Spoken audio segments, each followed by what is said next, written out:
আজকে আমরা ক্লাস 11 এর কেমিস্ট্রির এমন একটা চ্যাপ্টার পড়বো যে চ্যাপ্টারটা ছাড়া অন্য কোনো চ্যাপ্টার পড়া কার্যত অসম্ভব।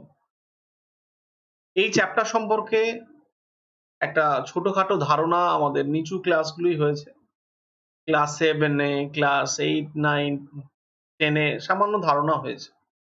কিন্তু যদি এই চ্যাপ্টারটাকে যদি খুব ভালোভাবে না বোঝা হয় পরবর্তীকালে কেমিস্ট্রি এবং ফিজিক্সের অনেক কিছুই অধরা রয়ে যাবে। এই চ্যাপ্টারটা পড়তে গিয়ে আজকে যেগুলো শিখবো সেটা হলো আমরা রাদারফোর্ডের পরমাণু বা রাদারফোর্ডের যে পরমাণু মডেল সেটার ফেলিওর হওয়ার কারণ শিখবো। সেটা পড়তে গিয়ে আমরা একটু তড়িৎচুম্বকীয় তত্ত্ব, ম্যাক্সওয়েলের তড়িৎচুম্বকীয় তত্ত্ব তার জন্য কিভাবে দায়ী ছিল সেটা শিখবো এবং সেটার জন্য আমরা ওয়েভ মানে তরঙ্গ কি, তরঙ্গ সংক্রান্ত আরো কিছু টার্ম এগুলো একটু দেখবো। ইলেকট্রোম্যাগনেটিক ওয়েভ কি দেখবো এবং তার পরবর্তীকালে এই যে ইলেকট্রোম্যাগনেটিজম তার মানে আমাদের ম্যাক্সওয়েলের যে তড়িৎচুম্বকীয় তত্ত্ব সেই তত্ত্বটা আর কোথায় কোথায় ফেলিওর হয়েছিল, যেমন ফেলিওর হয়েছিল ব্ল্যাক বডি রেডিয়েশনের ক্ষেত্রে, যেমন ফেলিওর হয়েছিল ব্ল্যাক বডি রেডিয়েশন এক্সপ্লেন করতে, সেরকমই ফেলিওর হয়েছিল আমাদের ফটো ইলেকট্রিক এফেক্টটাকে এক্সপ্লেন করতে।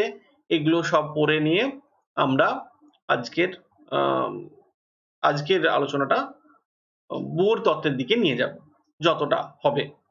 এবং আমি প্রথমেই বলে রাখি আজকে যেটা আলোচনা আমরা করব তার সংক্রান্ত শুধুমাত্র সেইটুকু অংশের সমস্যাগুলো, প্রবলেমগুলো পরবর্তী ভিডিওতে থাকবে এবং সেই ভিডিওটা খুব শীঘ্রই আসবে। ওকে, তো মন দিয়ে শেষ পর্যন্ত এই ভিডিওটাকে দেখবে। কোনো অসুবিধা হলে কমেন্ট করে এবং যা যা যে মাধ্যম আছে যোগাযোগ করার সেই মাধ্যমে জানাবে এবং এনজয় করবে। প্রথম অংশটা যা শিখছি স্ট্রাকচার অফ অ্যাটমস, একটা ফিজিক্স রিলেটেড চ্যাপ্টার, অনেক কিছুই থাকবে যেগুলো কোর ফিজিক্সের জিনিস। আমাদের যতটুকু জানার প্রয়োজন সেটুকু জেনে নিয়ে আমরা এগিয়ে যাব। মডার্ন ফিজিক্সে কিছু জিনিস পড়বে, কিছু কারেন্ট ইলেকট্রিসিটিতে পড়বে, এসব ম্যাগনেটিজমে কিছু পড়বে। আর যদি অবশ্যই ভালো লাগে সবাই ভিডিওটাতে কমেন্ট করবে, লাইক করবে, শেয়ার করবে, সাবস্ক্রাইব যদি কারো না করা থাকে অবশ্যই সাবস্ক্রাইব করবে। রাদারফোর্ডের তত্ত্ব, যেটা রাদারফোর্ডের পরমাণু মডেল ছিল, এখান থেকে শুরু করব কারণ রাদারফোর্ডের পরমাণু মডেলটা সকলেরই পড়া। আমরা শুরু করব ড্রব্যাকস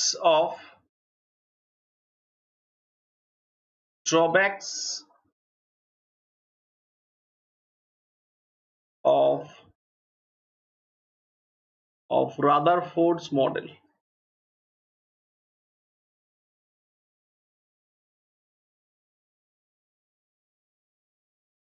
রাদারফোর্ডের যে অ্যাটমিক মডেল, সেই অ্যাটমিক মডেলের যে ত্রুটি, সেই ত্রুটিগুলো থেকেই আমরা আমাদের পড়াশোনা শুরু করব। সেই ত্রুটিগুলো আমি একটু গল্প বলি। এই রাদারফোর্ডের পরমাণু মডেল যে ফেলিওর হয়েছিল তার মূল কারণ ছিল কিন্তু ম্যাক্সওয়েলের থিওরি। ম্যাক্সওয়েলের ইলেকট্রোম্যাগনেটিজম এর মূল, এর মধ্যে ওই তত্ত্বটা ধরার জন্যই ভুল হয়েছিল। কি ভুল ছিল? 1 নম্বর ভুল ছিল যে স্টেবিলিটি অফ অ্যাটম, পরমাণুর স্থায়িত্বের ব্যাখ্যা তিনি দিতে পারেননি। খুব গুরুত্বপূর্ণ জায়গা, এই জায়গাটা একটু, এই স্টেবিলিটি অফ অ্যাটম সম্পর্কে তিনি কোনো ধারণা দিতে পারেননি। তিনি বলেছিলেন যে একটা নিউক্লিয়াসের চারপাশে যখন কোনো ইলেকট্রন ঘুরবে, একটা নিউক্লিয়াস কেন্দ্রে থাকে, তার চারপাশে বৃত্তাকার পথে একটা ইলেকট্রনগুলো ঘুরতে থাকে। কিন্তু অ্যাকর্ডিং টু ম্যাক্সওয়েলের তত্ত্ব অনুযায়ী যখন একটা চার্জড পার্টিকেল আরেকটা চার্জ পার্টিকেলকে কেন্দ্র করে ঘুরবে তখন সেটা ক্রমাগত শক্তি বিকিরণ করবে এবং শক্তি বিকিরণ করলে তার শক্তি ক্ষয় হবে এবং একসময় ইলেকট্রনটা নিউক্লিয়াসে গিয়ে ঝাঁপিয়ে পড়বে। এটা ম্যাক্সওয়েলের তড়িৎচুম্বকীয় তত্ত্ব, ইংরেজিতে বলা হয় ইলেকট্রোম্যাগনেটিজম থিওরি অফ ম্যাক্সওয়েল, সেটাকে সাপোর্ট করেনি। তখনকার দিনে ম্যাক্সওয়েলের তত্ত্ব ছিল একদম অত্যন্ত অত্যন্ত জনপ্রিয়। তার তখনকার দিনে ম্যাক্সওয়েলের জনপ্রিয়তাও তুঙ্গে। ওই রকম সময়ে একটা ওরকম ওয়েবের উপর একটা ইলেকট্রোম্যাগনেটিজমের কনসেপ্ট বের করাটা যথেষ্ট বড়সড় ব্যাপার ছিল, তাই তার উপর বলার কোনো ক্ষমতা ছিল না কারো। যাই হোক, তার পরবর্তীকালে প্ল্যাঙ্ক এটা সলভ করেছিলেন। তারপর দ্বিতীয় যে প্রবলেমটার জন্য রাদারফোর্ডের পরমাণু মডেল ফেলিওর হয়েছিল, মানে সাফল্য লাভ করতে পারেনি, সেটা হলো রাদারফোর্ড বলেছিলেন অ্যাটমের ক্ষেত্রে যে স্পেকট্রা গুলো দেখা যায়, এই স্পেকট্রার কথাটা আজকেই আলোচনা করবো একটু শেষের দিকে। অ্যাটমের ক্ষেত্রে যে বর্ণালীগুলো দেখা যায় সেগুলো সব কন্টিনিউয়াস স্পেকট্রা।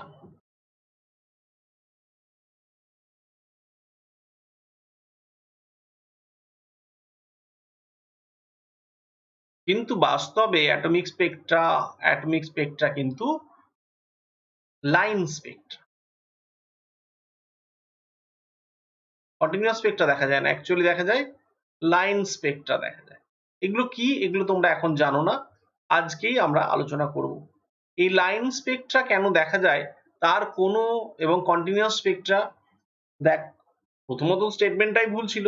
লাইন স্পেকট্রা ব্যাপারটা কি এবং আদৌ কন্টিনিউয়াস স্পেকট্রা দেখা যায় না, এই ব্যাপারটা তিনি ডিসকাস করতে, ঠিকঠাক এক্সপ্লেন করতে পারেননি। প্রথমত স্টেটমেন্টটাই ভুল বলেছিলেন, মানে ব্যাপারটাকে তুলে ধরতেই উনি পারেননি। এই ব্যাপারগুলো যখন এরকম মাথাচাড়া দিচ্ছে, তখন এই ব্যাপারগুলোকে সলভ করার জন্য তখনকার দিনে ফিজিক্স নিয়ে তো চর্চা চলছেই। যে দুটো ব্যাপার মাথায় এলো, যে ম্যাক্সওয়েলের থিওরিটা কিসের জন্য আবিষ্কার হয়েছিল তোমরা হয়তো জানবে, ফিজিক্সে গিয়ে পড়বে, আলোর ইন্টারফারেন্স অ্যান্ড ডিফ্র্যাকশন। ফিজিক্সে যখন লাইট পড়বে তখন পড়বে। এই দুটো ব্যাপারকে ব্যাখ্যা করার জন্য, মোস্ট প্রবাবলি এর বাংলা অপবর্তন এবং ব্যতিচার, এইগুলো ব্যাখ্যা করার জন্য ম্যাক্সওয়েলের ওয়েভ থিওরিটার আলোচনা। মানে তোমরা সাউন্ড যখন পড়েছো ক্লাস 9-এ বা 10-এ, তোমরা দেখেছো সাউন্ড এক ধরনের ওয়েভ, লাইটও এক ধরনের ওয়েভ।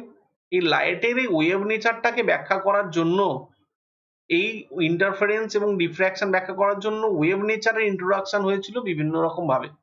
তো এই ওয়েভ নেচার তো আলোচনা হয়েছে। পরবর্তীকালে যখন ওই সময় বিজ্ঞানীরা যারা কাজ করছিলেন, ম্যাক্সওয়েল এবং তখনকার দিনে প্ল্যাঙ্ক একটা কাজ করছিলেন। কি কাজ করছিলেন? Planks theory.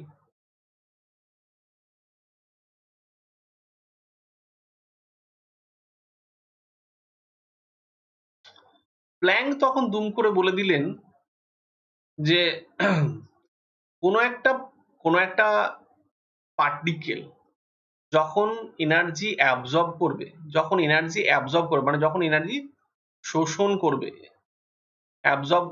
অর যখন এমিট করবে বা বিকিরণ করবে, যখন কোনো পার্টিকেল কোনো এনার্জি, সেটা ইলেকট্রনের মতো ক্ষুদ্রাতি ক্ষুদ্র পার্টিকেলও হতে পারে, যখন অ্যাবজর্ব করবে বা এমিট করবে, কি এনার্জি যখন এমিট করবে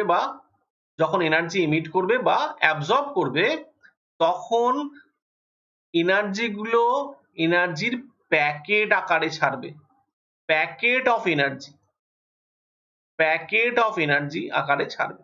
এটা ওনাদের ভাষায়, তখনকার ওনারা তো অনেক উন্নত দেশের লোকজন, তারা সায়েন্স নিয়ে অনেক গবেষণা করেছেন। ওনারা এইভাবে ব্যাখ্যা করেছিলেন যে যখনই, যেমন বাটার যখন কিচেন থেকে ফ্রিজে আনা হয় তখন প্যাকেটে করেই আনা হবে, সেটা ছোট প্যাকেটে হতে পারে, বড় প্যাকেট হতে পারে, বা ফ্রিজ থেকে কিচেনে নিয়ে যাওয়া, বা কিচেন থেকে আবার ফ্রিজে নিয়ে আসা।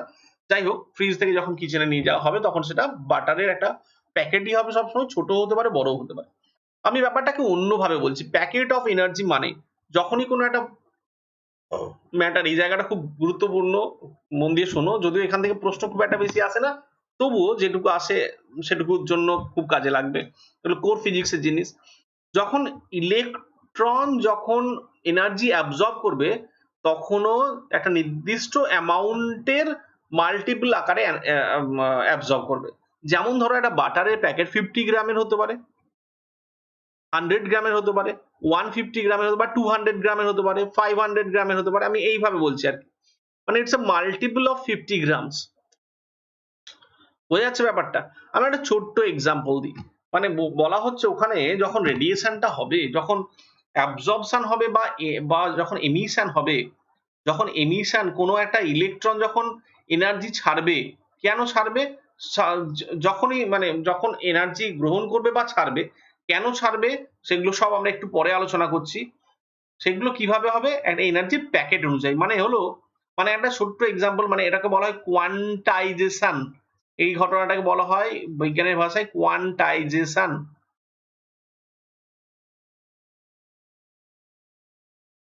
ঠিক আছে? এখানটা থেকে এখানে কোয়ান্টাইজেশন ব্যাপারটা কিরকম আমি পুরো ব্যাপারটা বোঝাবো। আগে একটুখানি অন্য জিনিস একটু দেখে নিই, যে এই যে কোয়ান্টাইজেশন ব্যাপারটা চলে আসছে, এনার্জির প্যাকেটে ব্যাপারটা চলে আসছে, এখানে ফ্রিকোয়েন্সি, ওয়েভলেংথ এত সব ব্যাপার-স্যাপার চলে আসবে। সেই জায়গাগুলো আমরা একটু ভালো করে বুঝে নিই। সেই জিনিসগুলো কি অ্যাকচুয়ালি? অ্যাকচুয়ালি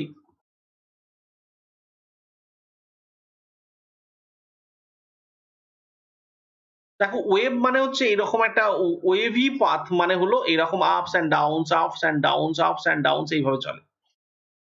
এখানে এখানে এই যে পয়েন্ট গুলো যেগুলো পিকস লেখা আছে, এগুলোকে বলে crest.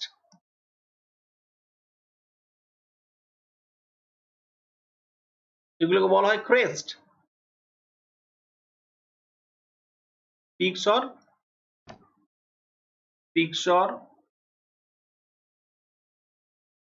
Crest. Peaks or crest বলা হয় এগুলো।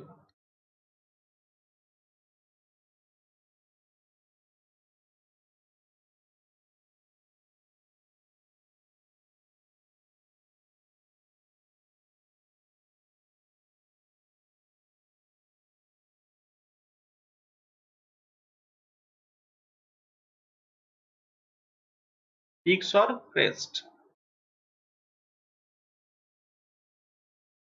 ওকে। আর এগুলো ট্রাফস বলা হয়। এগুলো হচ্ছে মানে এই অংশটা হচ্ছে সর্বোচ্চ বিন্দু, এগুলো হচ্ছে সর্বনিম্ন বিন্দু। এই যে একটা ওয়েভ, এই যে ওয়েভি পথ, এই যে মিনিমাম সাম্যাবস্থা, এটাকে বলে সাম্যাবস্থা বা ইকুইলিব্রিয়াম স্টেট।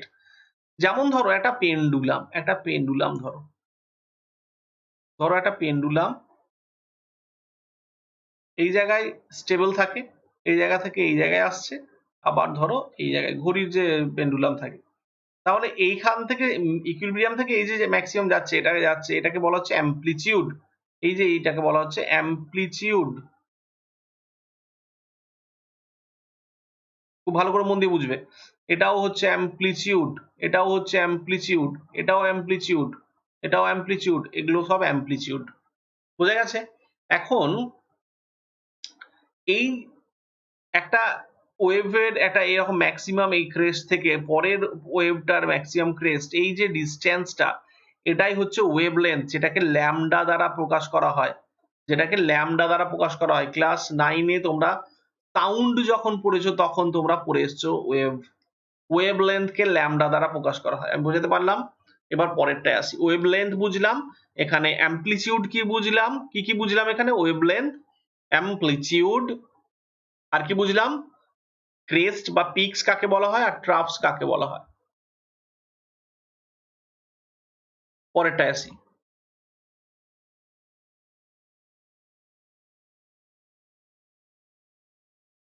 ওয়েভ কিভাবে সৃষ্টি হয় তোমাদের আইডিয়া আছে? একটা পুকুরের জলে, স্থির জলের মাঝখানে যদি একটা একটা পাথর ফেলা হয়, তাহলে ওটা ওয়েভই পথ ধারণ করে জলটা তীরে গিয়ে ধাক্কা মারে।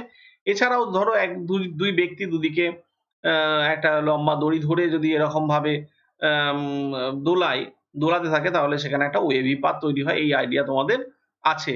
ওয়েভলেংথ কি দেখতে পাচ্ছ? দুটো ক্রেস্টের দূরত্ব, পরপর দুটো ক্রেস্টের দূরত্ব, এটাই হচ্ছে ওয়েভলেংথ। এখান থেকে ধরলে এই দুটো ক্রেস্টের দূরত্ব হবে ওয়েভলেংথ।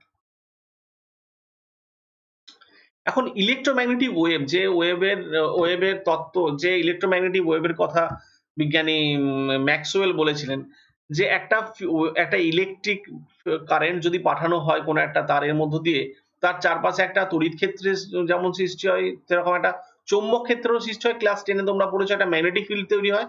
যদি কারেন্ট পাস করে কোনো তারের মধ্য দিয়ে বা কোনো রডের মধ্য দিয়ে, তার চারপাশে একটা ম্যাগনেটিক ফিল্ড তৈরি হয়। এই ম্যাগনেটিক ফিল্ডের যে ডিরেকশন আর ইলেকট্রিক ফিল্ডের যে ডিরেকশন, এরা পরস্পরের পারপেন্ডিকুলার বা লম্ব হবে। এটা দেখতে পাচ্ছ, এটা সাথে এই যে নীল ব্লু কালারের যেটা আর রেড কালারের যেটা, এরা দুটো পরস্পরের পারপেন্ডিকুলার। এখানে 90 ডিগ্রি অ্যাঙ্গেল, এদের মধ্যে 90 ডিগ্রি অ্যাঙ্গেল আছে। বাট প্রোপাগেশনটা হবে সামনের দিকে, মানে সামনের দিকে এগিয়ে যাবে। এইরকম ওয়েভকে বলা হয় ইলেকট্রোম্যাগনেটিক ওয়েভ। এগুলোকে কি বলা হয়? Electromagnetic wave. এখানে দু রকম ফিল্ড থাকে, একটা ম্যাগনেটিক ফিল্ড, একটা ইলেকট্রিক ফিল্ড, এবং এরা পরস্পরের কি থাকে, এরা পরস্পরের সাথে 90 ডিগ্রি অ্যাঙ্গেল করে প্রোপাগেট করে। আবার দেখতে পেয়েছো ম্যাগনেটিক ফিল্ডের যে ওয়েভলেন্থ হবে, দেখতে পাচ্ছ এখান থেকে এখান পর্যন্ত ম্যাগনেটিক ফিল্ডের ওয়েভলেন্থ, এর ক্ষেত্রেও তাই, দুটো ক্রেস্টের মাঝখানের দূরত্ব। স্পেকট্রামের কথা আমি আবার পরে পরে বলবো। এখন আমাকে যদি ওয়েভলেন্থ বুঝলাম, তাহলে এখানে কি কি বুঝলাম আমরা? ওয়েভলেন্থ বুঝে গেছি। Wavelength,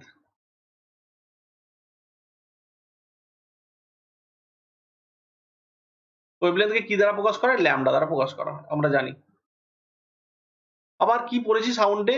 v is equal to n lambda, মানে velocity is equal to frequency into wavelength, that is c is equal to nu lambda. Nu is the frequency, nu is the frequency of radiation, frequency of radiation, এটা সাউন্ডে তোমরা পড়েছিলে। velocity is equal to frequency into wavelength, velocity is equal to frequency into wavelength, এটা সাউন্ডে তোমরা পড়েইছিলে। velocity equals to frequency into wavelength, এটা আমরা দেখে রাখলাম। এখন তাহলে ফ্রিকোয়েন্সিটা কি? ফ্রিকোয়েন্সিটা কি? ফ্রিকোয়েন্সিটা হলো পার সেকেন্ডে, 1 সেকেন্ডে যতগুলো ওয়েভলেন্থ যাবে কোন একটা পয়েন্টের মধ্য দিয়ে, নাম্বার অফ ওয়েভলেন্থ পার সেকেন্ডে। আমি এটাকে যদি কেটে দিই, number of wavelength, number of ওয়েভও বলতে পারো।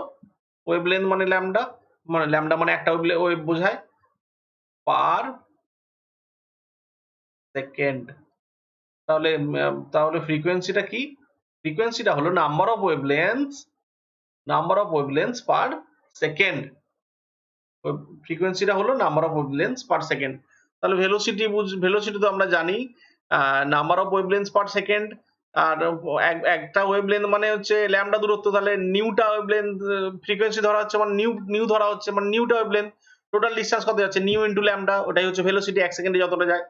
তাহলে আমরা ভেলোসিটি বুঝলাম, আমরা ফ্রিকোয়েন্সি বুঝলাম, আমরা ওয়েভলেন্থও বুঝলাম। আমরা আরেকটা জিনিস বাকি রাখি কেন? Time period. টাইম পিরিয়ড টি, অনেক বইতে এটাকে টাও হিসাবে দেওয়া থাকে, টাও হিসাবে দেওয়া থাকে। টাইম পিরিয়ড টিটা কি? টি ইজ ইকুয়াল টু হবে 1 by nu, always t is equal to 1 by nu, sorry 1 by lambda লিখে ফেললাম, 1 বাই নিউ। কেন 1 by nu? why? because why? because এখানে ব্যাপারটা হচ্ছে,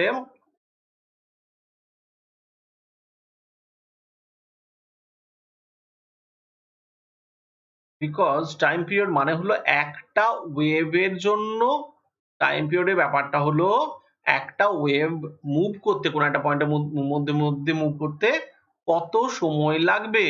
কত সময় লাগতে পারে বলো? কত সময় লাগবে একটা পয়েন্টের মধ্যে মুভ করতে? নিউটা ওয়েভলেন্থ মুভ করতে সময় লাগছে 1 সেকেন্ড। তাহলে একটা ওয়েভলেন্থ মুভ করতে কত সময় লাগবে? 1 বাই নিউ সেকেন্ড। তার মানে একটা ওয়েভ মুভ করার জন্য সময় হচ্ছে 1 বাই নিউ। এই যে নিউ এর কথা বলছি, এই টাইম পিরিয়ডের কথা বলছি, এগুলো একটা নির্দিষ্ট বর্ণের আলোর ক্ষেত্রে, নির্দিষ্ট কালারের লাইটের ক্ষেত্রে এগুলো ফিক্সড। ইয়েলো লাইটের একরকম হবে, গ্রিন লাইটের একরকম হবে, রেড লাইটের একরকম হবে, সবার ক্ষেত্রে আলাদা আলাদা, কিন্তু নির্দিষ্ট। রেডের যা হবে সেটা ইয়েলোর সঙ্গে সমান হবে না। বোঝা যাচ্ছে? আমি লাইটের ক্ষেত্রে বলছি light is also equivalent to energy. বোঝাতে পেরেছি নিশ্চয়ই?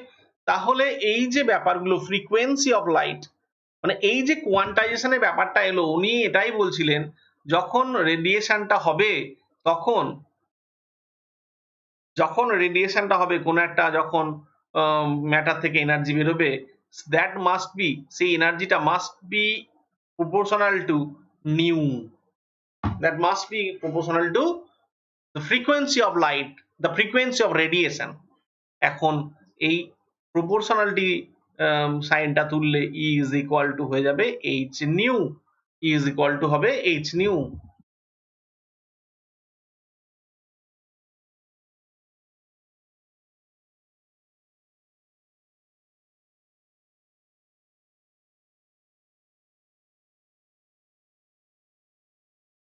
h টাকে বলা হয়, এই h টাকে বলা হয় প্ল্যাঙ্কস কনস্ট্যান্ট।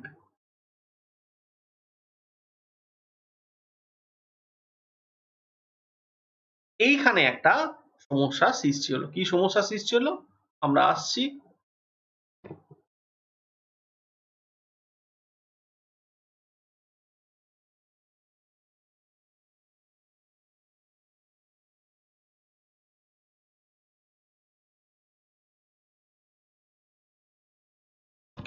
এখানে কি সমস্যা সৃষ্টি হলো? আচ্ছা আগে h এর ভ্যালুটা বলে দিই। 6, h এর ভ্যালুটা হলো, h এর ভ্যালুটা হলো 6 point, h is equal to 6.626 into 10 to the power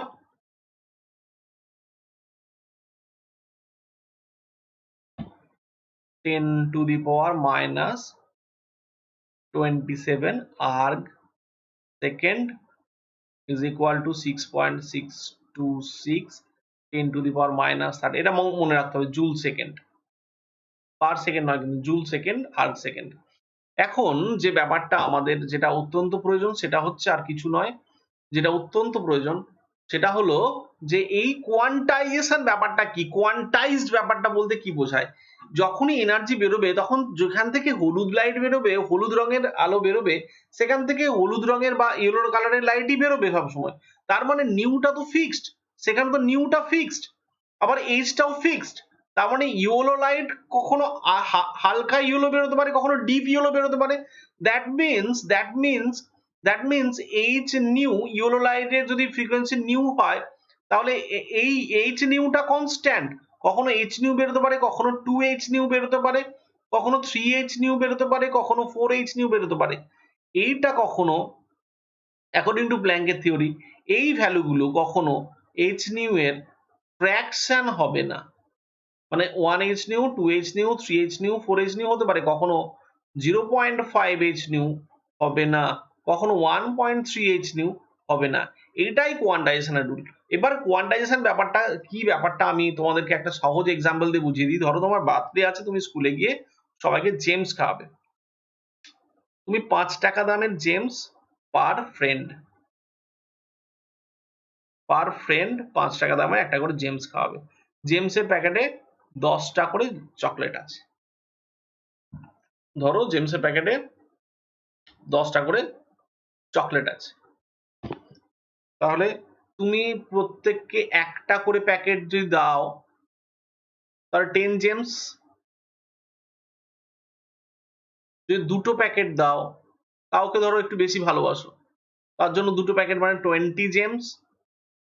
কাউকে আবার তোমার মনে হলো 3টে প্যাকেট শেষমেশ, বা তুমি নিজে নিলে 3টে প্যাকেট, 30 জেমস। তাহলে তুমি যা বন্ধুদেরকে দিচ্ছ সেটা হচ্ছে মাল্টিপল অফ 10, সবাইকে প্যাকেট হিসাবে দিচ্ছ। কখনো কাউকে 15টা বা 12টা বা 13টা বা 14টা এরকম দিতে পারবে না। তার মানে না, amount of gems provided by you to your friends are quantised. আমি বোঝাতে পেরেছি নিশ্চয়ই? এটা স্টেয়ার কেস দিয়েও বোঝা যায়, সিঁড়ির ধাপ দিয়ে স্টেয়ার কেস দিয়েও ইজিলি বোঝানো যায়। ধরো এইগুলো স্টেয়ারের কেস, তুমি এই ধাপের পর এই ধাপে যেতে পারো, তারপর এই ধাপে, বা তুমি এই ধাপ থেকে সরাসরি এই ধাপে যেতে পারো। কখনোই কিন্তু মাঝখানে কোথাও পা দিয়ে তুমি দাঁড়াতে পারবে না। তার মানে এই সিঁড়ি দিয়ে ওঠাটা, এটা সিঁড়ির ধাপ সংখ্যা, সিঁড়ি দিয়ে উঠতে গেলে সিঁড়ির ধাপ সংখ্যাটা এটা কোয়ান্টাইজড। আমি বোঝাতে পেরেছি আশা করি। তার মানে আমি আরেকবার মনে করিয়ে দিই তোমাদেরকে যে যখন কোনো ম্যাটার থেকে এনার্জি রেডিয়েশন হয় তখন সেটা একটা নির্দিষ্ট অ্যামাউন্টের এনার্জির মাল্টিপল, নির্দিষ্ট অ্যামাউন্টের এনার্জির ইন্টিজার মাল্টিপল হয়। E is equal to h new. আবার আমরা একটু আগে শিখলাম new is equal to c lambda, sorry, c is equal to nu lambda, that is nu is equal to c by lambda. We can write E is equal to hc by lambda. That means কোনো একটা matter energy যেটা radiate করবে সেটা তার h new এর multiple হবে এবং সেটাকে আমরা hc by lambda দিয়ে লিখতে পারি। আমি বোঝাতে পেরেছি প্ল্যাঙ্কের কোয়ান্টাইজেশন তত্ত্ব। এই হলো ব্যাপার, কখনোই এনার্জি রেডিয়েট যখন করবে বা অ্যাবজর্ব করবে তখন এর মাল্টিপ্লে করবে। কিন্তু এই ঘটনাটা কেউ মানতে রাজি হলো না, যেটা কেন হবে। এটা প্ল্যাঙ্ক যেটা বললেন এগুলো থিওরিটিক্যাল ব্যাপার, উনি যে ছোটখাটো কাজ করেছেন তার উপর ভিত্তি করে বলেছেন। এটা কিন্তু তখনকার দিনে কেউ এইরকম ব্যাপারগুলো মানতে রাজি হলো না। পরবর্তীকালে এই ঘটনা দ্বারা দুটো আরো ঘটনা ঘটেছিল যে আমাদের খুব মন দিয়ে শুনবে, প্রেক্ষাপটটা না বুঝলে এগুলো কেন হয়েছিল কিচ্ছু মাথায় ঢুকবে না। যেমন ওই আমাদের ম্যাক্সওয়েলের ওয়েভ মেকানিক্যাল ওই যে থিওরিটা, ইলেকট্রোম্যাগনেটিজমের যে থিওরি, এটা কি ব্যাখ্যা করেছিল? আলোর ইন্টারফারেন্স আর ডিফ্র্যাকশন। সেরকম দুটো ঘটনাকে একদমই ব্যাখ্যা করতে পারেনি ওই ম্যাক্সওয়েলের থিওরি, দুটো জিনিসকে ব্যাখ্যা করতে পারেনি। সেটা হচ্ছে ব্ল্যাক বডি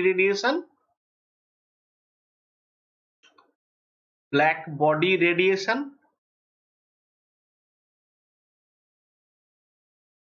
আর 2 নম্বর হলো ফটো ইলেকট্রিক এফেক্ট।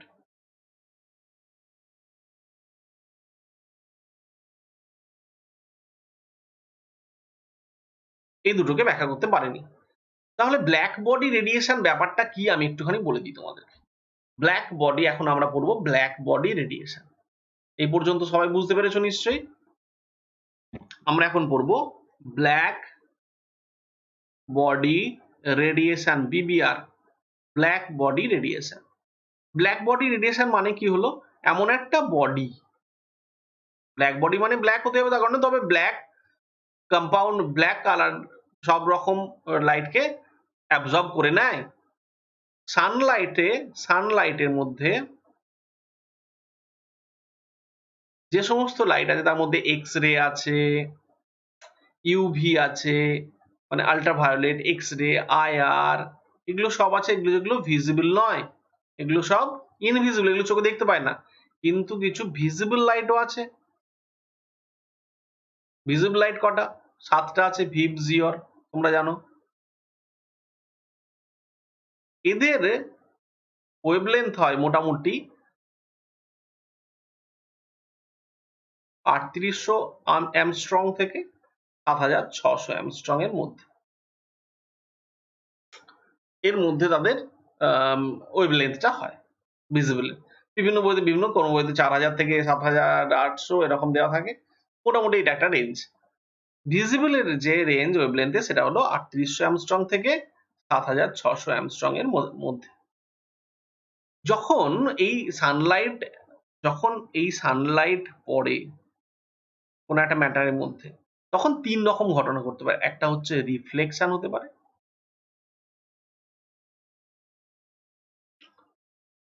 2 নম্বর হচ্ছে অ্যাবজর্পশন হতে পারে,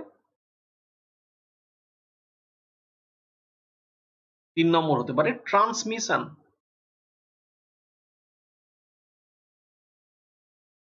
তিনটে ঘটনা ঘটতে পারে। কোনো একটা লাইট যদি কোনো একটা ম্যাটার কোনো একটা বডিতে পড়ে, সেটা থেকে রিফ্লেকশন হয়ে যেতে পারে, অথবা এর মধ্যে অ্যাবজর্ব হয়ে যেতে পারে, অথবা এটা থেকে বেরিয়ে গিয়ে ট্রান্সমিশন হয়ে যেতে পারে। এই অ্যাবজর্পশন যখন হয়, যে ম্যাটারের মধ্যে টোটাল প্রায় সবটাই অ্যাবজর্পশন হয়ে যায়, সেটাকে বলা হয় ব্ল্যাক বডি। যেটার মধ্যে প্রায় সবটাই অ্যাবজর্পশন হয়ে যায় সেটাকে বলা হয় ব্ল্যাক বডি। যদিও আইডিয়াল ব্ল্যাক বডি বলে কিছু এই পৃথিবীতে নাকি নেই। এই ব্ল্যাক বডি এবার রেডিয়েশন কখন হয়? রেডিয়েশনটা কখন হয় কোন একটা ম্যাটার থেকে? রেডিয়েশন কখন হয়? এই যে মোমবাতি বলে, মোমবাতি যখন জ্বলে তখন রেডিয়েশন হয়। সূর্য রেডিয়েশন দিচ্ছে।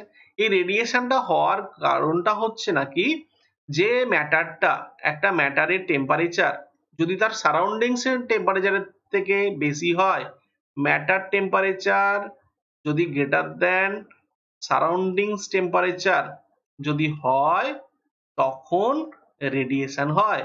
রেডিয়েশন কখন হয় বললাম? ম্যাটারের টেম্পারেচার যখন সারাউন্ডিংস এর টেম্পারেচার থেকে বেশি হয়।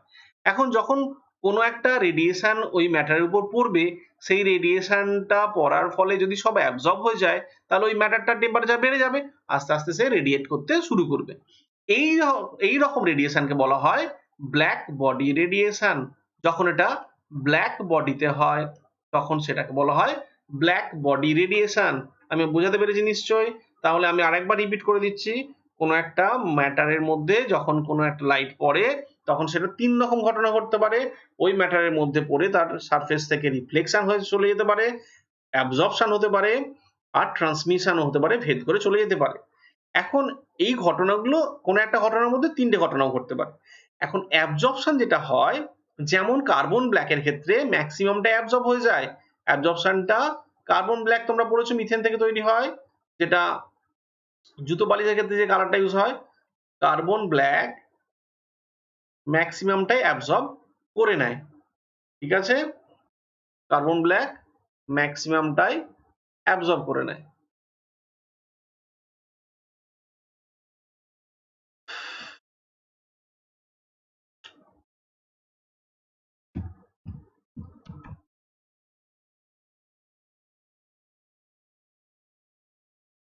কার্বন ব্ল্যাক ম্যাক্সিমাম রেডিয়েশনটাই অ্যাবজর্ব করে নেয় আমরা জানি, যেহেতু ওটা ব্ল্যাক কালারের হয়। তখন আমি এখানে ব্যাপারটা বলে নিই তোমাদেরকে, এটা বন্ধ হয়ে গেছিল।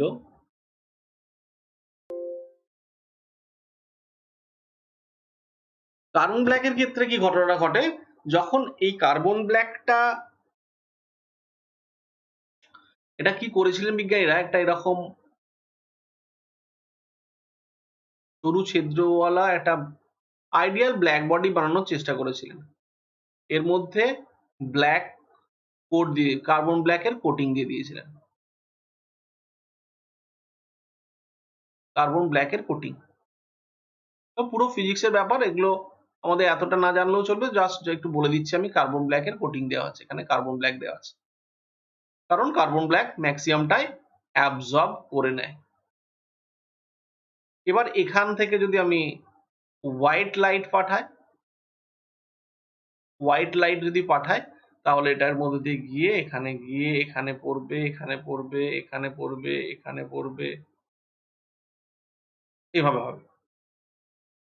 এর মধ্যে অ্যাবজর্ব হবে, রিফ্লেকশন হবে। এইভাবে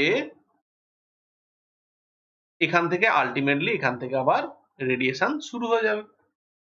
এই ঘটনাটা টেম্পারেচারের উপর ডিপেন্ডেন্ট। সেই টেম্পারেচারের উপর ডিপেন্ডেন্সিটা কিছুতেই বিজ্ঞানীরা ব্যাখ্যা করতে পারেননি। দেখো এখানে দেখো, আমি তোমাদেরকে একটা অ্যানিমেশন দেখাচ্ছি। এই যে এটাকে ইন্টেন্সিটি বলা হচ্ছে, যে রেডিয়েশনটা হচ্ছে ওই ব্ল্যাক বডি থেকে, এই যে ব্ল্যাক বডি যেটা বানালাম, এখান থেকে যে রেডিয়েশনটা হচ্ছে এর ইন্টেন্সিটির কথা বলছি, যেটা বাইরের দিকে বেরিয়ে যাচ্ছে তার ইন্টেন্সিটির কথা এটা বলা হচ্ছে। এটা স্পেকট্রাল পাওয়ার ডেন্সিটি মানে হচ্ছে ওর ইন্টেন্সিটি ধরে নাও, আর এটা ওয়েভলেন্থ। ওয়েভলেন্থ, আর এটা টেম্পারেচারের উপর ডিপেন্ড, ওয়েভলেন্থ যেমন হবে তার উপর ডিপেন্ড করবে কেমন ওয়েভলেন্থের লাইট ফেলছি। এটা না বুঝলেও চলবে, আমি তোমাদেরকে কেন এখানে ফেলিওর কি ফেলিওর ব্যাপারটা হয়েছে সেটা আমি দেখাচ্ছি। এটা সান অনেক টেম্পারেচার, তোমরা খেয়াল করে দেখো যত টেম্পারেচার কমাচ্ছে, এখানে টেম্পারেচার 3650, এখানে পিকটা কোথায়, এখানে, মানে ইন্টেন্সিটি ম্যাক্সিমাম এখানে, এটাকে আবার ল্যামডা ম্যাক্স বলা হয়, এখানে ল্যামডা। আবার টেম্পারেচার যত বাড়াবো তোমরা খেয়াল করে দেখো কোথায়, এটা পিকটা কোথায়, রেডের বাইরে দেখতে পাচ্ছি। আবার একটু বাড়ালাম, দেখো রেডের ভেতরে ঢুকছে, পিকটা কোথায়, পিকটা উঠছে, উঠবে তো বটেই, এটা বাঁদিকে আসছে, এই দেখো গ্রিন জোনে চলে এলো। যত টেম্পারেচার বাড়াচ্ছি তত দেখছি আবার দেখো ব্লু জোনে চলে এসছে। পিকটা লেফটে শিফট হয়ে যাচ্ছে, মানে কম ওয়েভলেন্থের দিকে শিফট হয়ে, যত টেম্পারেচার বাড়াচ্ছি কম ওয়েভলেন্থে বেশি ইন্টেন্সিটি দেখা যাচ্ছে, যত টেম্পারেচার বাড়াচ্ছি তত কম ওয়েভলেন্থে বেশি ইন্টেন্সিটি দেখাচ্ছে। মানে ইন্টেন্সিটি যদি দেখাই আমরা, তাহলে দেখছি এটা আস্তে আস্তে লেফটে শিফট হচ্ছে, মানে যত ওয়েভলেন্থ কম হবে তত ইন্টেন্সিটি বাড়বে। এরকম ব্যাপারটা, এই যে ঘটনাটা, এটা বিজ্ঞানীরা মানে ক্লাসিক্যাল মেকানিক, ক্লাসিক্যাল ফিজিক্স, যেটা যেটা হচ্ছে ইলেকট্রোম্যাগনেটিজম থিওরি অফ ম্যাক্সওয়েল, সেটা কিন্তু এই ঘটনাটাকে ব্যাখ্যা করতে উনি পারেননি। কেন পারেননি? তার ভেতরে ম্যাথমেটিক্যাল ক্যালকুলেশন, এগুলো তোমরা ফিজিক্সে গিয়ে পড়বে, এটা একটা পারেননি। দ্বিতীয় ঘটনা যেটা পারেননি, যেটা আমরা এখন খুব ভালো করে বলবো, যেখান থেকে আমাদের পড়াশোনাটা শুরু হবে, এতক্ষণ আমরা প্রেক্ষাপটটা বুঝছিলাম, সেটা হলো আর কিছুই নয়, সেটা হলো the most awaited photoelectric effect। খুব মন দিয়ে শুনবে এখানটা। আমরা কি পড়বো এখন? photoelectric effect। কি পড়বো আমরা? photoelectric effect। photoelectric effect ব্যাপারটা কি রকম? কিছুই নয়, যখন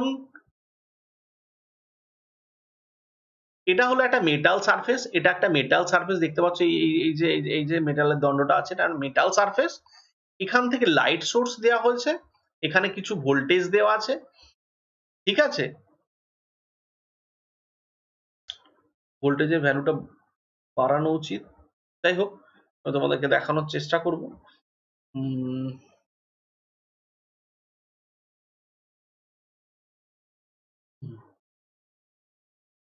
হুম, আমি বোঝাবো। এখানে দেওয়া আছে, এখানে বিভিন্ন এই যে ইউভি থেকে আইআর দেওয়া আছে, 400 ন্যানোমিটার ভিজিবলি চলে আসছে। এই যে এখানে লাইট, বিভিন্ন লাইট দেওয়া আছে, বিভিন্ন ওয়েভলেন্থের লাইটের এটা দেওয়া আছে, আর এটা ইন্টেন্সিটি। এখন ফ্রিকোয়েন্সি আর ইন্টেন্সিটির মধ্যে আমি তোমাদেরকে ডিফারেন্সটা বুঝিয়ে দিচ্ছি। ইন্টেন্সিটি মানে হলো জোরালো আলো আর অল্প জোরালো আলো। মানে ধরো তুমি তুমি একটা হলুদ আলো জ্বেলেছো, ধরো একটা টুনি বাল্ব, ছোট্ট বাল্ব জ্বেলেছো সেটা, আর একটা তুমি বড় সড়ো হ্যালোজেন মেটাল জ্বেলেছো, হ্যালোজেন ওই ইয়েলো কালারের জ্বেলেছো, এটা ইন্টেন্সিটি অনেক বেশি। আর ফ্রিকোয়েন্সি কোনটা? ফ্রিকোয়েন্সি হচ্ছে আর কিছু নয়,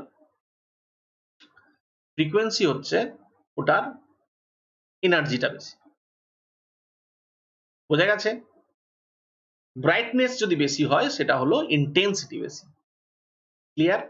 ব্রাইটনেস যদি বেশি হয় তাহলে সেটা হলো ইন্টেন্সিটি বেশি, আর ফ্রিকোয়েন্সি বেশিটা মানে হলো তার ওয়েভলেন্থটা কম, কম ওয়েভলেন্থের, কালারটাই চেঞ্জ হয়ে যাবে।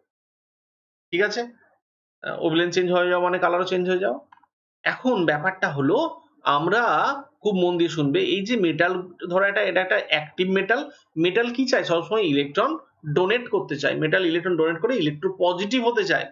তার উপর যদি কোনো এনার্জি ছাড়ে, যেমন ধরো সোডিয়াম, সোডিয়াম একটা খুব রিঅ্যাক্টিভ মেটাল, সোডিয়াম খুব রিঅ্যাক্টিভ মেটাল, তোমরা জানো, তোমরা পড়েছো, দেখোনি যদিও, আজকে একটু একটু তোমাদের এক্সপিরিয়েন্স হবে, তোমাদের একটু এক্সপিরিয়েন্স হয়ে যাবে একটা অ্যানিমেশন দেখে। সোডিয়াম হাইলি ইলেকট্রোপজিটিভ একটা, সরি, হাইলি রিঅ্যাক্টিভ একটা মেটাল, তার উপর যদি এনার্জি ফেলা হয় তার সারফেস থেকে ইলেকট্রন বেরিয়ে আসবে। ইন্টেন্সিটি যত বাড়াবো তত ইলেকট্রনের সংখ্যা বাড়বে, কিন্তু ইলেকট্রনের স্পিড বাড়বে না। আবার বলছি, ইন্টেন্সিটি যত বাড়াবো মানে যত ব্রাইটনেস বাড়াবো তত ইলেকট্রনের সংখ্যা, মানে ওই সারফেস থেকে বেরিয়ে আসা ইলেকট্রনের সংখ্যা বের হবে, বাড়বে। কারণ আমি ইয়েলো লাইটই ফেলছি, বেশি পরিমাণে ফেলছি, ফ্রিকোয়েন্সি বাড়াচ্ছি না, ফলে ইলেকট্রনের স্পিড বাড়বে না। এটা বোঝো, ম্যাথমেটিক্যালি এক্ষুনি করে দেখাবো, খুব মন দিয়ে শুনবে। তাহলে এখানটা দেখো, ইন্টেন্সিটি দেখো 0 করা আছে, কোনো ইলেকট্রন বেরোচ্ছে না, আমি ইন্টেন্সিটি বাড়াচ্ছি, একটা 400 ন্যানোমিটারের আমি এখানটা ফিক্স রাখলাম, যে কোনো লাইট যার ওয়েভলেন্থ 400 ন্যানোমিটার। আস্তে আস্তে দেখো ইলেকট্রন, ইন্টেন্সিটি বাড়াচ্ছি, ইলেকট্রন বেরোচ্ছে, কত অল্প অল্প ইলেকট্রন বেরোচ্ছে, দুটো, তিনটে, এইভাবে বেরোচ্ছে, চারটে, এরকম। ইন্টেন্সিটি আরেকটু বাড়িয়ে দিই, কি হলো? ইন্টেন্সিটি বাড়ালাম, কি হলো? কি হলো বলো? কি হলো দেখতে পাচ্ছ? ইলেকট্রনের সংখ্যা অনেক বেড়ে গেল। ইন্টেন্সিটি আরো বাড়ায়, আরো ঝাঁকে ঝাঁকে বাড়ছে। এবার ইন্টেন্সিটি একটা জায়গায় ফিক্স করি।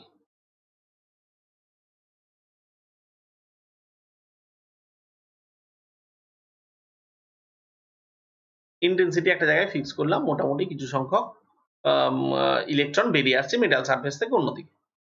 আমি যদি ওয়েভলেন্থটা বাড়াই, ওয়েভলেন্থ বাড়ানো মানে, ভালো করে মন দিয়ে শোনো, ওয়েভলেন্থ বাড়ানো মানে ফ্রিকোয়েন্সি কমানো। c is equal to new lambda, তাহলে ফ্রিকোয়েন্সি আর ওয়েভলেন্থ পরস্পরের রেসিপ্রোকাল, অনন্য।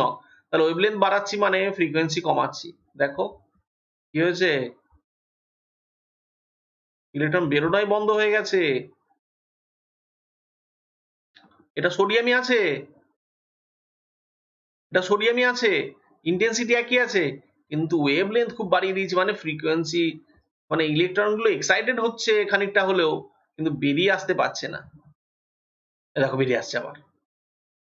এবার কি হবে, দেখো স্পিডটা বেড়ে যাবে, দেখো স্পিডটা বেড়ে গেছে, যে ফ্রিকোয়েন্সি বাড়িয়েছি স্পিডটা খুব বেড়ে গেছে। আবার দেখো ফ্রিকোয়েন্সি কমাচ্ছি, ওয়েভলেন্থ বাড়াচ্ছি মানে ফ্রিকোয়েন্সি কমাচ্ছি, স্পিড কমে যাচ্ছে আস্তে আস্তে। এক সময় স্পিড কমতে কমতে আর দেখো খুব স্লো হয়ে গেছে, আর আর এনার্জি পাচ্ছে না, মানে আর ইলেকট্রন বেরোবে না। বোঝাতে পারলাম আমি? তাহলে ইন্টেন্সিটি কি করে, এবার দেখো ফিক্সড আমি রেখেছি, এবার ইন্টেন্সিটি বাড়াচ্ছি কি করবে, দেখো স্পিড একই থাকবে, দেখো সংখ্যাটা বেড়ে যাবে। ইন্টেন্সিটি বাড়াচ্ছে দেখো, দেখে স্পিড বেশি হবে মনে হচ্ছে না, কিন্তু দেখো সংখ্যাটা বাড়ছে, দেখো সংখ্যা বেড়ে গেছে। ইন্টেন্সিটি কমো, দেখো সংখ্যা অনেক বেড়ে গেছে। ইন্টেন্সিটি কমো, জিরোর কাছাকাছি ইন্টেন্সিটি, দেখো একটা দুটো করে বেরোচ্ছে, একটা দুটো করে বেরোচ্ছে। ইন্টেন্সিটি বাড়িয়ে দাও, বেড়েছে, অনেক বাড়িয়ে দাও,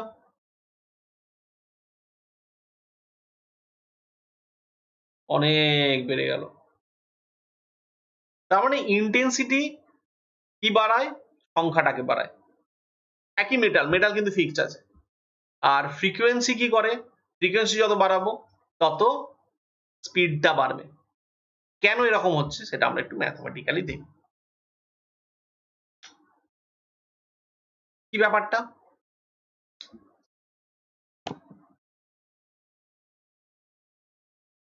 ওয়ার্ক ফাংশন বলে একটা ব্যাপার আছে।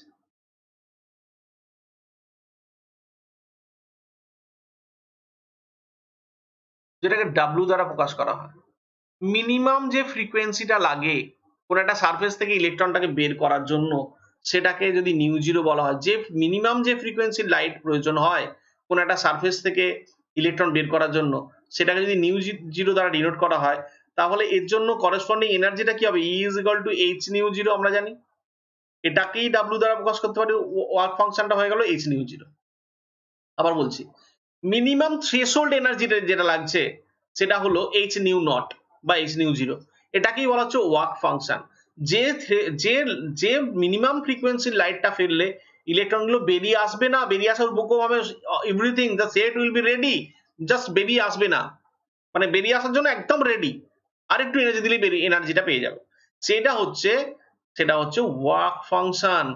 এবার ধরো তার থেকে বেশি পরিমাণে এনার্জি দিলাম H new, E dash is equal to h new, and অবশ্যই এখানে বলা আছে ই ড্যাশ গ্রেটার দেন ই।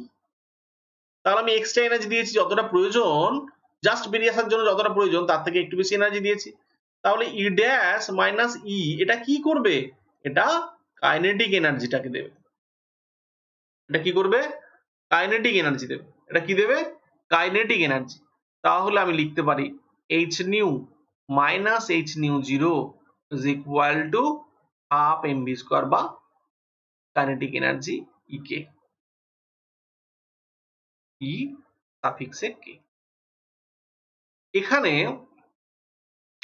যদি আমি একটা প্লট করি, কাইনেটিক এনার্জি ভার্সেস ফ্রিকোয়েন্সি, তাহলে দেখতে পাচ্ছি যে এইরকম একটা গ্রাফ আসবে। কাইনেটিক এনার্জি ভার্সেস ফ্রিকোয়েন্সি যদি গ্রাফটা করি, এই যে জায়গাটা কেন এরকম এলো তোমরা সেই চার্লসের লতে দেখেছিলে, এই জায়গাটা হচ্ছে নিউ নট, এখান থেকে বেরোনো শুরু হবে এরপর থেকে। এখান থেকে যেটুকু এনার্জি পেলো সেটা সেখান থেকে এক্সাইটেড হতে হতে শুরু করলো, এই জায়গায় গিয়ে বেরোনোর উপক্রম হলো, যে এক্সট্রা নিউটা পেলাম সেখানে বাকিটা কাইনেটিক এনার্জি পেয়ে গেল। কিন্তু যদি ইন্টেন্সিটি দিয়ে প্লট করি, এখানে যদি কাইনেটিক এনার্জি প্লট করি, ইন্টেন্সিটি প্লট করি, তাহলে কিন্তু কাইনেটিক এনার্জির উপর কোনো এফেক্ট পড়বে না। মানে ইন্টেন্সিটি বাড়লে কাইনেটিক এনার্জি বাড়ে না, যেটা আমি এইমাত্র কিন্তু অ্যানিমেশনটাই দেখিয়েছি। বোঝাতে পেরেছি? এর উপর প্রবলেমগুলো নেক্সট ভিডিওতে আমরা করব। তো এই সমস্ত কিছু এই যে ব্যাপারগুলো কিন্তু প্ল্যাঙ্কের থিওরি, এটা তো এই যে ফটো ইলেকট্রিক এফেক্টটা আমরা পড়লাম, এটা আইনস্টাইনের কাজ। আইনস্টাইনের কথা আর ফেলতে পারলেন না কেউ। আইনস্টাইন প্রমাণ করে দিলেন যে এই ঘটনাটা ঘটে এবং it is supported by the Planck's quantum theory.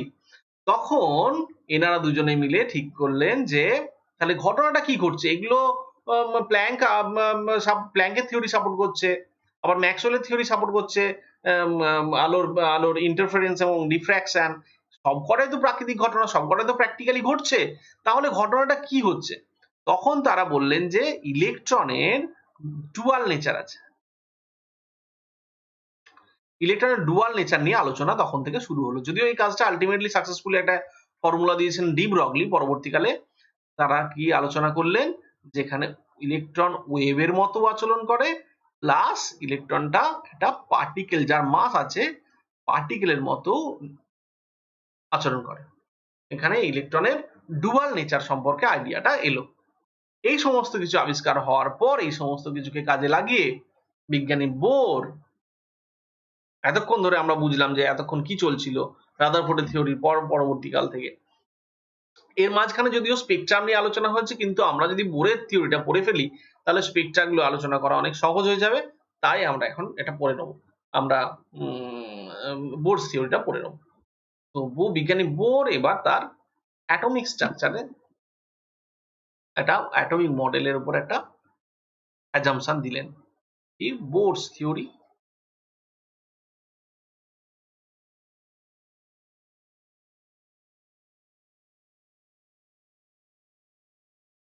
বিজ্ঞানী বোর কি বললেন? বিজ্ঞানী বোর বললেন যে যখন ইলেকট্রনগুলো, আচ্ছা তোমরা তো জানো ইলেকট্রনের মাস যদি m হয় আর ভেলোসিটি যদি v হয়, mv টা হচ্ছে মাস ইনটু ভেলোসিটি, মানে ভরবেগ, মোমেন্টাম।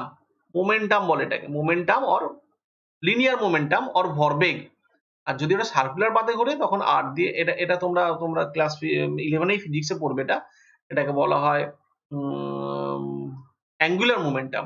এটাকে বলা হয় অ্যাঙ্গুলার মোমেন্টাম। তোমরা যা মোমেন্টাম পড়েছো বা ভরবেগ পড়েছো সেটাকে বলা হয় লিনিয়ার মোমেন্টাম। তোমরা আজকে যেটা পড়ছো সেটা নতুন, সেটাকে বলা হয় অ্যাঙ্গুলার মোমেন্টাম। যদি সার্কুলার পথে ঘোরে তখন সেটাকে বলা হয় অ্যাঙ্গুলার মোমেন্টাম। তিনি বললেন, বোর বললেন যে নিউক্লিয়াসের চারপাশে ইলেকট্রনগুলো সেখানেই ঘুরবে যেখানে, যদি এই রেডিয়াসটা যদি r হয়, যেখানে তার angular momentum is equal to integer multiple of h by 2 pi. কোথা থেকে এলো টেলো নয়, এগুলো সব অ্যাজাম্পশন। h হচ্ছে প্ল্যাঙ্কের কনস্ট্যান্ট, পাই তো জানোই, n টা হচ্ছে n এর ভ্যালু হতে পারে ইন্টিজার, মানে 1 2 3 এইসব।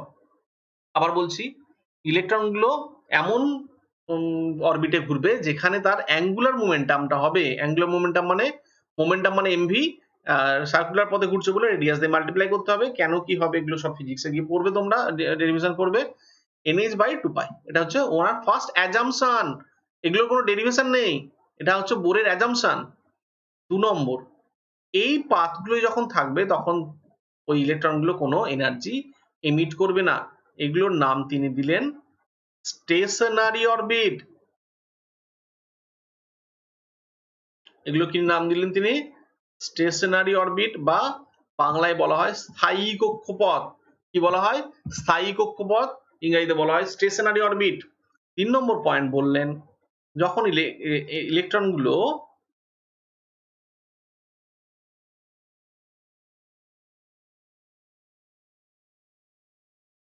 কোনো হায়ার এনার্জি লেভেল থেকে লোয়ার এনার্জি লেভেলে নেমে আসবে, ধরো এটা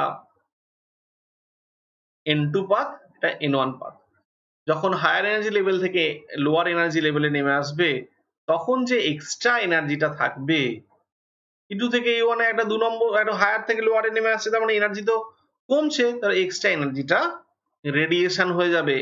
এক্সট্রা এনার্জিটা রেডিয়েশন হয়ে যাবে। সেই রেডিয়েশনের একটা ফ্রিকোয়েন্সি থাকবে, সেটা ইজ ইকুয়াল টু হবে এইচ নিউ। ধরো লাল আলো বেরোলো, তার নিউ একটা থাকবে, এইচ তো একটা থাকছেই, তাই সেটার সঙ্গে মাল্টিপ্লাই করলে এনার্জিটা সমান হবে।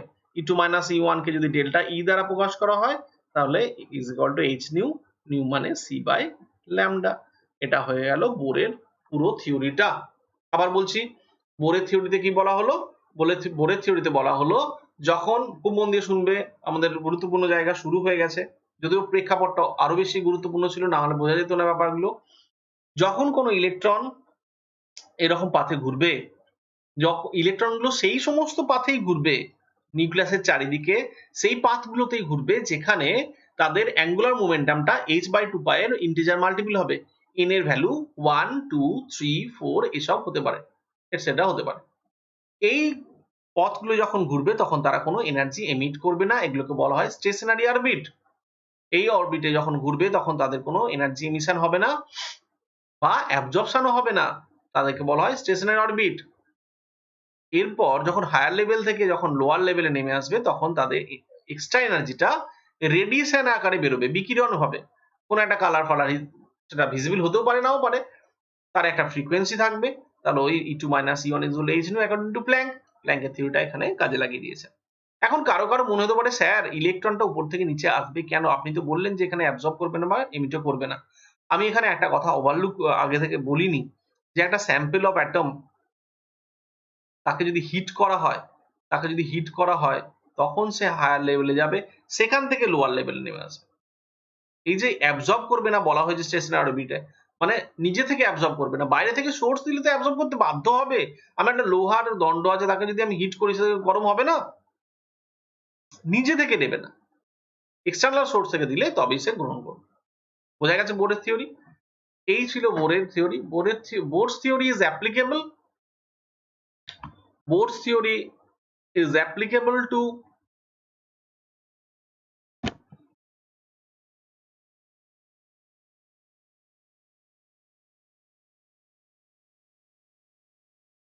one electron system only. Bohr's theory is applicable to one electron system. One electron system মানে কি আমি তোমাদেরকে এক্ষুনি বলবো।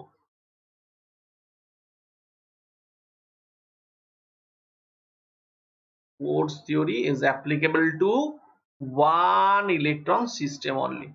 One electron system. One electron system মানে কি? One electron system মানে only হাইড্রোজেনকে বোঝায় না। One electron system মানে হাইড্রোজেনকে বোঝায়, শুধুমাত্র হাইড্রোজেনকে বোঝায় না, হিলিয়াম প্লাস কে বোঝায়, লিথিয়াম 2 প্লাস কে বোঝায়, বেরিলিয়াম 3 প্লাস কে বোঝায়, এটসেট্রা। এগুলো সবারই ইলেকট্রন সংখ্যা 1 1 1 1, বাট প্রোটন সংখ্যা ডিফারেন্ট, 1 2 3 4। এই রকম সিস্টেম যাদের প্রোটন ডিফারেন্ট হতে পারে কিন্তু ইলেকট্রন সংখ্যা একটা, সেটাকে বলা হয় ওয়ান ইলেকট্রন সিস্টেম। এগুলো সব আইসো ইলেকট্রনিক, বা বাংলায় বলে সম ইলেকট্রনীয়। এগুলো সব আইসো ইলেকট্রনিক স্পেসিস, এগুলো সবগুলোই আইসো ইলেকট্রনিক স্পেসিস। বোরের থিওরি কোথায় অ্যাপ্লিকেবল শিখলাম, বোরের থিওরি কি কি অ্যাপ্লাই করতে পারেনি, কি কি কোন কোন ঘটনাকে এক্সপ্লেন করতে পারেনি, সেটা বোরের থিওরি যেগুলো জানা গেছে সেগুলো থেকেই পড়বো। এটা ওয়ান ইলেকট্রন সিস্টেমের ক্ষেত্রে অ্যাপ্লিকেবল, এটা ভালো দিক যেমন এটা খারাপ দিকও। ওয়ান ইলেকট্রন সিস্টেম ছাড়া অন্য কোথাও অ্যাপ্লিকেবল নয়, এটা ড্রব্যাক করে দিতে পারি আমরা। বোরের থিওরি থেকে আর কি কি জানা যায়? বোরের থিওরি থেকে আর যেটা জানা যায় সেটা হলো,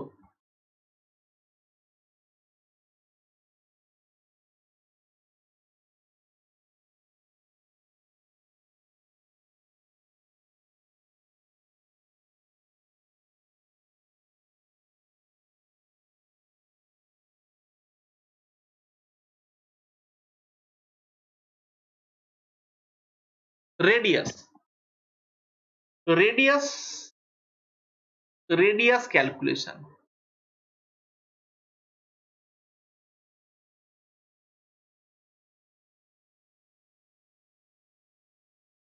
রেডিয়াস আর ভেলোসিটি, এই রেডিয়াস ভেলোসিটি ফ্রিকোয়েন্সি ক্যালকুলেশন পর্যন্ত আজকে করব, পরের ভিডিওতে বাকিগুলো দেখবো আমরা। রেডিয়াস ক্যালকুলেশন কিভাবে করা হয়, আমি যদি একটা ইলেকট্রনের মাস ধরে নিলাম m, ভেলোসিটি ধরলাম v, আর রেডিয়াসের পাথে ঘুরছে, তাদের ক্ষেত্রে করছি রেডিয়াস ক্যালকুলেশন 1 ইলেকট্রন সিস্টেম, তাদের ক্ষেত্রে করছি 1 ইলেকট্রন সিস্টেমের ক্ষেত্রে।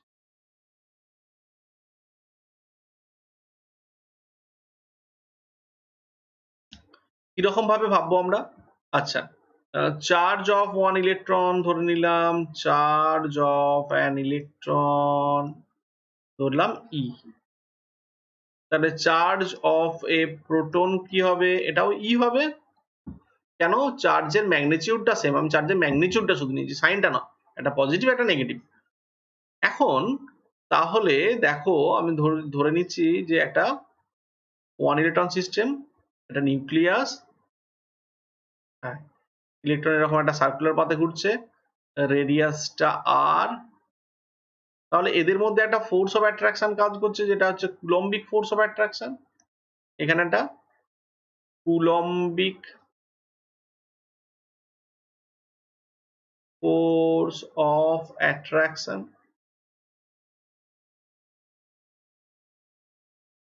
আর একটা বাইরের দিকে একটা বল কাজ করছে, তোমরা যদি হাতে ঢিল বেঁধে ঘোরাও একটা আউটওয়ার্ড ফোর্স কাজ করে, যেটাকে সেন্ট্রিফিউগাল ফোর্স বলে মোস্ট প্রবাবলি, সেই ভ্যালুটা তোমরা জেনে রাখো mv²/r হয়, আবর্ত গতিবিজ্ঞানে ফিজিক্সে পড়বে এটা, mv²/r, তার মানে কুলম্বিক ফোর্স অফ অ্যাট্রাকশনটা এই সেন্ট্রিফিউগাল ফোর্স বা ওই আউটওয়ার্ড ফোর্স যেটা mv²/r এটাকে ব্যালেন্স করছে বলেই ইলেকট্রনটা ওর ভেলোসিটিটা এর ট্যানজেন্ট বরাবর বা স্পর্শক বরাবর হচ্ছে, ওই জন্য একটা সার্কুলার পাথে এটা ঘুরতে পারছে। এখন কি কুলম্বিক ফোর্স অফ অ্যাট্রাকশন আমি ধরে নিচ্ছি 1 ইলেকট্রন সিস্টেমে একটাই ইলেকট্রন থাকে, প্রোটন থাকে জেডটা, খুব মন দিয়ে এখানটা ক্যালকুলেশনটা দেখবে, প্রোটন জেডটা আছে, প্রোটন তো একটা নয়, জেডটা ধরে নিলাম, 1 ইলেকট্রন সিস্টেম মানে ইলেকট্রন একটা কিন্তু প্রোটন একের বেশি হতে পারে,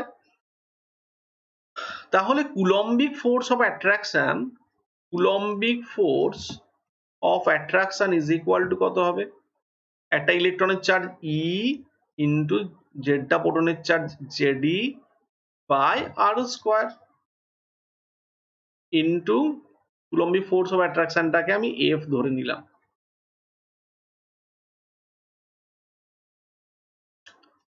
এটাকে বলা হয় কে ইন্টু, এটা কে এর value is equal to 1 in CGS unit আর is equal to 1/4 pi epsilon 0 in SI. আমি তোমাদেরকে এসআই তে করা শিখিয়ে দেবো আজকে, এখন কি করে করবে, আমরা এখন সিজিএস ধরে করে নেবো। কি হচ্ছে দেখো, এখানে কি ঘটনাটা ঘটছে, তাহলে আমি করতে পারি সিজিএস এ কে এর ভ্যালু 1, তাহলে Z square by r square is equal to mv²/r। আর একটা পেয়েছি বোরের থিওরি থেকে, mvr is equal to nh/2π, এনটা কি আমি ধরে নিচ্ছি এটা nth অরবিট, এই যে অরবিটটা আমি ধরে নিলাম nth অরবিট, আমি জানি না কত নম্বর অরবিট, nth অরবিট, খুব মন দিয়ে শুনবে, বারবার করে দেখবে এটা। তাহলে এখান থেকে একটা ভ্যালু বের করো, v² is equal two nh²/4π²m²r², এখানে বসিয়ে দাও, এখানে বসিয়ে দাও, তাহলে আমি কি পাচ্ছি, z²/r² is equal two v² মানে কত ইন্টু n²h² বাই 4π²m²r³, এখানে r ছিল, এখানে r² হয়ে গেল, তাহলে r² আর r³ এর পাওয়ারটা কেটে দাও, that is r is equal two এলো mm কেটে যাচ্ছে n²h² by 4π² 4 pi square mz square। এটা আর এলো nth অরবিটের ক্ষেত্রে রেডিয়াসের ফর্মুলাটা চলে এলো। এখন আর এর এই যে ভ্যালুটা কি করে বের করব, r1 of h বের করব, ভালো করে বোঝো, r1 of h, r1 মানে 1 নম্বর কক্ষের ব্যাসার্ধ, রেডিয়াস অফ ফার্স্ট অরবিট, 1 মানে first orbit, h for hydrogen atom. এর ক্ষেত্রে আমি n টা কত পাবো 1, h এর value, কনস্ট্যান্টের value 6.626, 10 to the power minus 27 arg second, পায়ের ভ্যালু তো জানি আমরা 3.14, m এর ভ্যালু কত 9.11, 10 to the power minus 28 গ্রাম। আচ্ছা, z এর ভ্যালু কত, হাইড্রোজেনের প্রোটন একটা, ইলেকট্রনের ভ্যালু CGS, ইলেকট্রনের charge 4.8, 10 to the power minus 10 ESU, এটা CGS unit.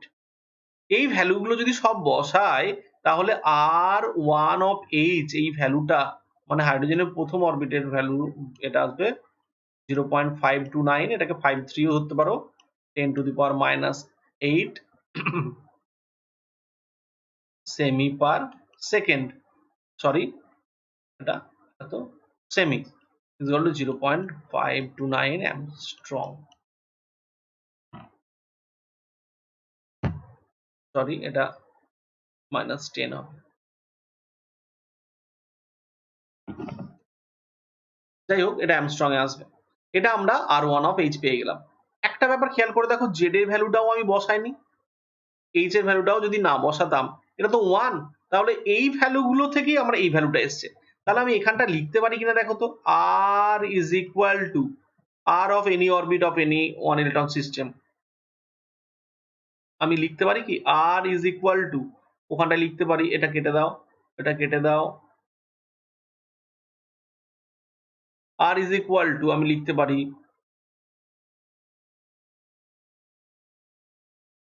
r is equal to 0.529 into n square by z, লিখতে পারি কিনা দেখো তো, এটা একটা শর্টকাট বেরোলো। অর এটাকে আরো লিখতে পারি, অর এটাকে লিখতে পারি r is equal to r1 of h into n square by z, right. যদি একই অ্যাটমের ক্ষেত্রে হয় z টা থাকবে না, r is equal to r1 of h into n square, আবার r ভ্যালিজ আমি n square লিখতে পারি এটা সেম অ্যাটমের ক্ষেত্রে। এইরকম ভাবে আমি শর্টকাট গুলো বের করে নিতে পারবো, এগুলোর অ্যাপ্লিকেশন যখন দেখাবো তখন দেখবে এগুলো থেকে আমরা কি করে বের করছি। আমি বোঝাতে পেরেছি আশা করি, কি করে আরটা বের করলাম। এই ভ্যালু গুলো বসিয়ে কখনো ক্যালকুলেটর করতে যাবে না, মানটা মনে রাখবে, ক্যালকুলেটর বসাতে গেলে এতগুলো ভ্যালু একসাথে বসানো মুশকিল হবে, ভুল করে ফেলবে, এই ভ্যালু মনে রাখতে হবে। এবার ভেলোসিটি, ভেলোসিটি ক্যালকুলেশন। ভেলোসিটি মানে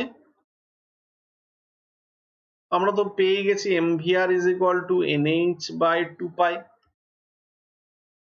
ধৈর্য ধরে ক্যালকুলেশন গুলো করতে হবে, that is v is equal to nh by 2 pi m into r, মানে 1 by r করে দিলাম। আবার r is equal to আমরা কি পেলাম, n square h square by 4 pi square m z square, বসিয়ে দাও, এটা আসছে nh 2 pi m into 4 pi square টা উপরে চলে যাচ্ছে, 4 pi square mz square by n square h square, that is v is equal to আসছে 2 pi z square by nh। তাহলে v1 of h আগের মতো বের করবো আমরা ফার্স্ট অরবিটের, এই সব ভ্যালু গুলো বসিয়ে দেখা গেছে এর ভ্যালুটা আছে 2.18 into 10 to the power 8 semi per second. আবার তাহলে v is equal to আমি লিখতে পারি 2.18 into 10 to the power 8 into z R n এর ভ্যালু না বসালেও হবে, z by n, or এটাকে আমি আরো অন্যভাবে লিখতে পারি, অন্য কিভাবে লিখতে পারি দেখো,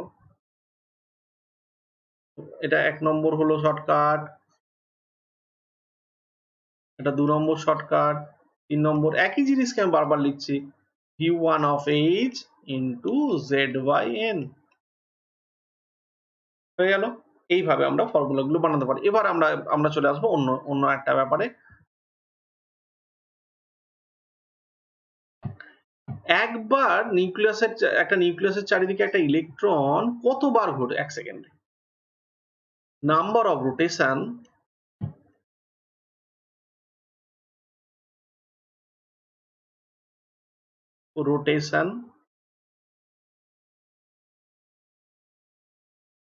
per second। আমি ধরে নিচ্ছি n বার, আমি ধরে নিচ্ছি 1 সেকেন্ড n বার, n times in 1 second. Okay, তাহলে একবার ঘুরলে কত যায়? 2 পাই আর। এটা যদি আর হয় তাহলে একবার ঘুরলে 2 পাই আর, তাহলে n বার ঘুরলে কত যায়? 2 পাই আর n। তাহলে 1 সেকেন্ডে total distance traveled in 1 second is equal to কত? n into 2 pi r।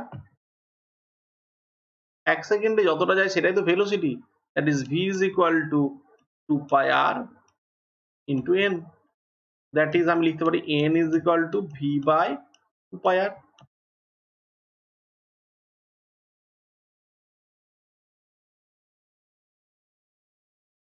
তাহলে v এর আবার এক্সপ্রেশন কি ছিল? v is equal to 2 pi z square by nh।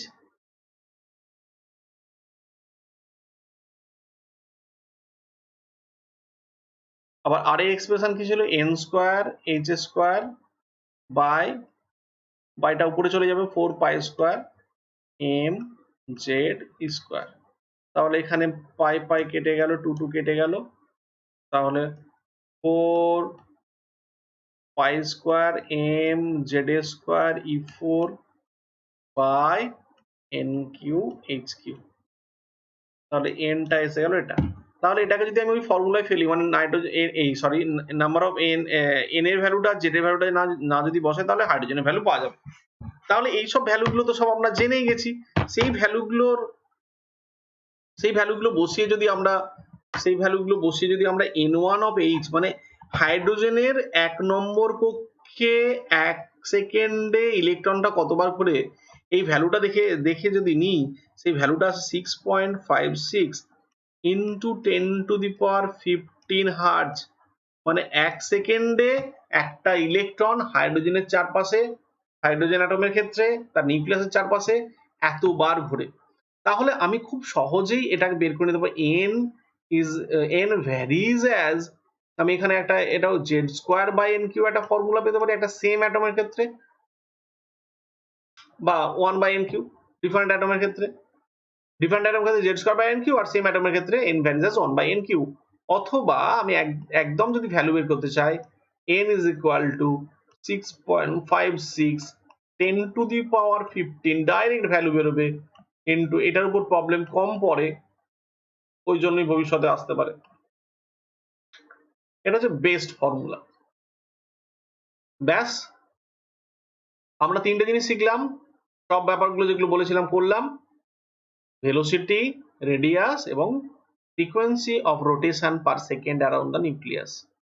Thank you very much. I think you enjoyed it.